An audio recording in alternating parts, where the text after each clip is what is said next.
ಕೆಳಗೆ ಇದ್ದೀನಿ. ಬಾಗಿಲ್ತಾರೆ.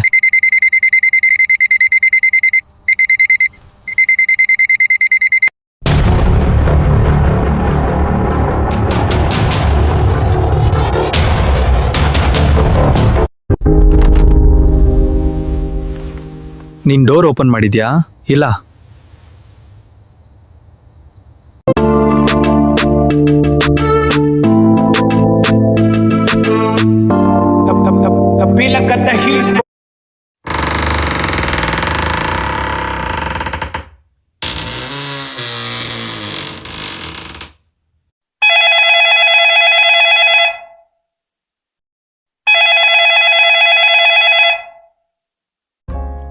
Hi hello ನಮಸ್ಕಾರ ಫ್ರೆಂಡ್ಸ್, ನಾನು ನಿಮ್ಮ ಬೆಳಗಾವಿ ಲಾಗರ್ ರಾಕೇಶ್. ನನ್ನ ಚಾನಲ್ ಅಂದರೆ ರಾಕೇಶ್ ಲಾಗ್ ಚಾನಲ್ ಯಾರೆಲ್ಲ ನೋಡ್ತಾ ಇದ್ದೀರಾ ಪ್ಲೀಸ್ ಸಬ್ಸ್ಕ್ರೈಬ್ ಮಾಡ್ಕೊಳ್ಳಿ. ಇಷ್ಟ ಆದರೆ ಲೈಕ್ ಮಾಡಿ ಮತ್ತು ಶೇರ್ ಮಾಡಿ. ವೀಕ್ಷಕರೇ, ಈ ಘಟನೆ ನಡೆದಿದ್ದು ಬೆಂಗಳೂರಿನ ಹೊರವಲಯದ ಒಂದು ಮನೆಯಲ್ಲಿ. ಅರುಣ್ ಮತ್ತು ಕಿರಣ್ ಎಂಬ ಇಬ್ಬರು ಪ್ರಾಣ ಸ್ನೇಹಿತರು ಇರ್ತಾರೆ. ಇವರಿಬ್ಬರಿಗೂ ಲಾಗ್ ಮಾಡೋದಂದರೆ ತುಂಬ ಪ್ರೀತಿ ಮತ್ತು ಒಂಟಿ ಮನೆಯಲ್ಲಿ ಹೋಗಿ ಲಾಗಿಂಗ್ ಮಾಡೋದು ತುಂಬ ಇಷ್ಟ ಆಗಿರುತ್ತೆ. ಒಂದಿನ ಆ ಒಂಟಿ ಮನೆಗೆ ಹೋಗ್ಬೇಕಂತ ಡಿಸೈಡ್ ಮಾಡ್ತಾರೆ. ಆದರೆ ಆ ಊರಿನ ಜನ ಅವರಿಬ್ಬರಿಗೂ ಹೇಳ್ತಾರೆ, ಅಲ್ಲಿಗೆ ಹೋಗಬೇಡಿ, ಅಲ್ಲಿಗೆ ಹೋಗಿದ್ದ ಜನ ವಾಪಸ್ ಯಾರೂ ಬಂದಿಲ್ಲ, ತುಂಬ ಕಡಿಮೆ ಜನ ಬಂದಿದ್ದಾರೆ ಅಂತ ಹೇಳ್ತಾರೆ. ಆ ಹಳ್ಳಿಯ ಜನರ ಮಾತನ್ನು ಅವರಿಬ್ಬರು ಸೀರಿಯಸ್ ಆಗಿ ತಗೋದಿಲ್ಲ. ಇದೆಲ್ಲ ಫೇಕು, ಇದೆಲ್ಲ ಯಾರು ನಂಬ್ತಾರಂತ ಆ ಮನೆಗೆ ಹೋಗ್ಬೇಕಂತ ಡಿಸೈಡ್ ಮಾಡ್ತಾರೆ. ಅವತ್ತು ಅಮಾವಾಸ್ಯೆಯ ರಾತ್ರಿ ಆ ಇಬ್ಬರು ಸ್ನೇಹಿತರು ಲಾಗ್ ಮಾಡಬೇಕಂತ ಆ ಒಂಟಿ ಮನೆಗೆ ಹೋಗ್ತಾರೆ. ಮೊದಲ ದಿನ ಎಲ್ಲವೂ ನಾರ್ಮಲ್ ಆಗಿತ್ತು. ವಿಡಿಯೋ ಶೂಟ ಮಾಡಿ ರಾತ್ರಿ ಊಟ ಮಾಡಿ ಮಲ್ಗೋಕೆ ಹೋಗ್ತಾ ಇದ್ದವ.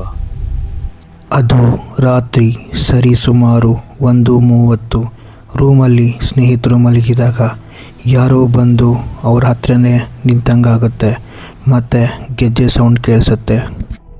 ಸಡನ್ನಾಗಿ ಅರುಣ್ ಕಣ್ತೆಗೆದು ನೋಡಿದಾಗ ಯಾರೋ ಡೋರ್ ಓಪನ್ ಮಾಡಿರೋ ಹಾಗೆ ಕಾಣಿಸುತ್ತೆ. ಅದನ್ನು ನೋಡಿ ಅವನಿಗೆ ಭಯ ಆಗುತ್ತೆ. ನೀನ್ ಡೋರ್ ಓಪನ್ ಮಾಡಿದ್ಯಾ? ಇಲ್ಲ. ಈ ಹಳೆಯ ಮನೆಯಲ್ಲಿ ವಿಚಿತ್ರವಾದ ಸದ್ದು ಕೇಳಿಸ್ತಾ ಇದೆ. ನನಗೆ ಭಯವಾಗ್ತಿದೆ. ಸುಮ್ನಿರು, ಇದೆಲ್ಲ ಕೇವಲ ನಮ್ಮ ಕಲ್ಪನೆ ಅಷ್ಟೇ ಅಂತ ಹೇಳಿ ಆ ಇಬ್ಬರು ಸ್ನೇಹಿತರು ಮತ್ತೆ ರೂಮ್ಗೆ ಹೋಗಿ ಮಲಗ್ತಾರೆ. ಅದು ಸರಿ ಸುಮಾರು 2:30. ಅರುಣ್ ಫೋನಿಗೆ ಒಂದು ಕರೆ ಬರುತ್ತೆ. ಆ ಕಡೆಯಿಂದ ಮಾತಾಡ್ತಾರೆ, ನಾನು ಇಲ್ಲೇ ಕೆಳಗಡೆ ಇದ್ದೀನಿ ಬಾ ಅಂತ. ಬಟ್ ಆ ಧ್ವನಿ ಒಂದು ಯಾವುದೋ ಹೆಣ್ಣಿನ ಧ್ವನಿ ಆಗಿರುತ್ತೆ. ಆ ಇಬ್ಬರು ಸ್ನೇಹಿತರು ಯಾರು ಬಂದಿರ್ಬೋದು ಅಂತ ಯೋಚನೆ ಮಾಡ್ತಾ ಹಾಗೆ ಕೆಳಗಡೆ ಬರ್ತಾರೆ ಕ್ಯಾಮ್ರಾದೊಂದಿಗೆ. ಡೋರ್ ಹತ್ರ ನೋಡ್ತಾರೆ, ಡೋರ್ ಓಪನ್ ಆಗಿರುತ್ತೆ. ಅನ್ಫಾರ್ಚುನೇಟ್ಲಿ ಅಲ್ಲಿ ಯಾರೂ ಇರಲ್ಲ. ಇದನ್ನು ನೋಡಿದ ಆ ಇಬ್ಬರು ಸ್ನೇಹಿತರಿಗೆ ಭಯ ಶುರು ಹೋಗುತ್ತೆ. ಆದರೆ ನೆಲದಲ್ಲಿ ಒದ್ದೆಯಾದ ಕಾಲಿನ ಗುರುತುಗಳು ಇದ್ವು. ಅದೆಷ್ಟು ವಿಚಿತ್ರ ಅಂದರೆ ಅವು ಮನೆಯ ಒಳಗೆ ಹೋಗ್ತಾ ಇದ್ದವು, ಹೊರಗೆ ಅಲ್ಲ. ಇದನ್ನು ನೋಡಿದ ಆ ಇಬ್ಬರು ಸ್ನೇಹಿತರು ರೂಮ್ ಒಳಗೆ ಬಂದು ತಮ್ಮ ಬ್ಯಾಗ್ ಪ್ಯಾಕ್ ಮಾಡ್ಕೊಳ್ತಾರೆ.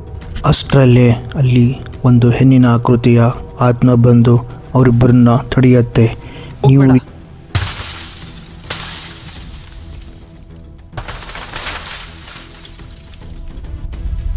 ಇದನ್ನೆಲ್ಲ ನೋಡಿದ ಆ ಇಬ್ಬರು ಸ್ನೇಹಿತರಿಗೆ ಇನ್ನೂ ಭಯ ಶುರುವಾಗುತ್ತೆ. ಅಲ್ಲಿಂದ ಹೇಗಾದರೂ ಮಾಡಿ ತಪ್ಪಿಸ್ಕೊಂಡು ಹೋಗ್ಬೇಕಂತ ಓಡೋಗ್ತಾರೆ.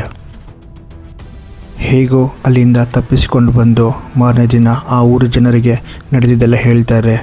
ಮತ್ತು ಅದು ಹೇಗೆ ಸಾಧ್ಯ ಅಂತ ಕೇಳ್ತಾರೆ. ಆ ಆತ್ಮ ಯಾರ್ದು ಅಂತ ಕೇಳ್ತಾರೆ. ಆವಾಗ ಅವ್ರನ್ನವ್ರು ಹೇಳ್ತಾರೆ. ಆವಾಗ ಆ ಹಳ್ಳಿಯ ಜನ ಕತೆ ಹೇಳಲು ಶುರು ಮಾಡ್ತಾರೆ. ಈ ಕಥೆಯಲ್ಲಿ ಬರುವ ಆತ್ಮದ ಹೆಸರು ನಂದಿನಿ ಅಂತ. ಎಸ್, ಹೌದು ವೀಕ್ಷಕರೇ, ನಂದಿನಿ ಅದೇ ಗ್ರಾಮದ ಒಬ್ಬ ಮಹಿಳೆ. ಅವಳು ಅವಳ ಗಂಡನೊಂದಿಗೆ ಅದೇ ಮನೆಯಲ್ಲಿ ಇರ್ತಾಳೆ. ಒಂದು ದಿನ ಅವಳ ಗಂಡ ಆಫೀಸ್ಗಂತ ಹೋದಾಗ ಆಕ್ಸಿಡೆಂಟಿಂದ ಸತ್ತು ಹೋಗ್ತಾನೆ. ಈ ವಿಷಯವನ್ನು ಕೇಳಿದ ನಂದಿನಿಗೆ ತುಂಬಾ ಶಾಕ್ ಆಗುತ್ತೆ. ದಿನ ಕಳೆದಂತೆ ಡಿಪ್ರೆಷನ್ಗೆ ಹೋಗ್ತಾಳೆ ಮತ್ತು ನೇಣು ಬಿಗಿದು ಅದೇ ಮನೆಯಲ್ಲೇ ಸಾಯ್ತಾಳೆ. ಅವತ್ತಿನಿಂದ ಅವಳ ಆತ್ಮ ಅದೇ ಮನೆಯಲ್ಲೇ ಇದೆ.